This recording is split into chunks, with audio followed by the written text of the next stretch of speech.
guys. So put into just layman's waking up Saturday morning, eating my Wheaties terms, what this means, the discovery of these tools.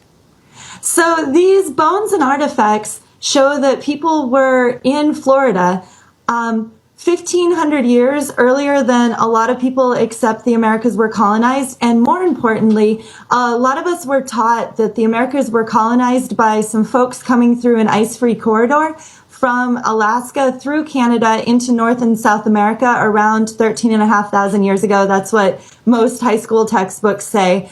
That ice-free corridor wasn't open until 14,000 years ago. The site is 500 years older than that, and in Florida, which is by any stretch of the imagination, kitty corner across the continent from Alaska. So it means that we really have to re-examine how and when the Americas were colonized. So this is on its face fascinating, but when I look at the pictures and the images here, it's underwater.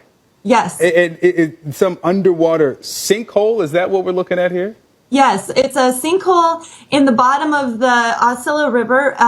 The people weren't, however, scuba diving 14,500 years ago. This was a site that would have been an isolated pond about 130 miles from the coast at the time people were here 14,500 years ago, because sea levels were almost 300 feet lower then, and Florida was nearly twice as big. Okay, so we're just learning of this morning. As a non-archaeologist, I'm excited about this, but tell me, having discovered this, what you felt, what went through your mind when you realized the implications of this discovery.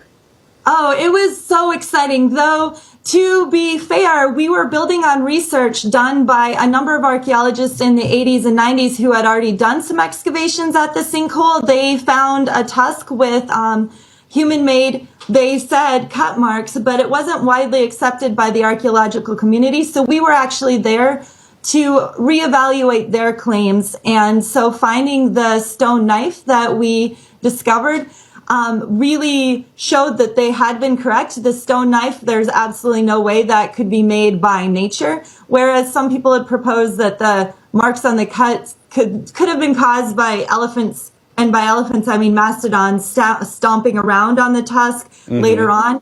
And our knife showed that there's no way that wasn't done by people. So it wasn't that we lucked into this layer. We were really building on some previous research. But that being said, I don't think any of us slept the night that we found the biface. Everybody was very, very, very excited, and it's been so rewarding to get to work in that sink and find these things. Well, I imagine you all were very excited. Assistant professor at University of Florida State University. Let me get that right. Florida State University, because you can't mess those two up. Can't conflate those. Oh my God, no. Professor Jessie Holligan, thanks so much for sharing the information, the discovery, and the excitement with us this morning.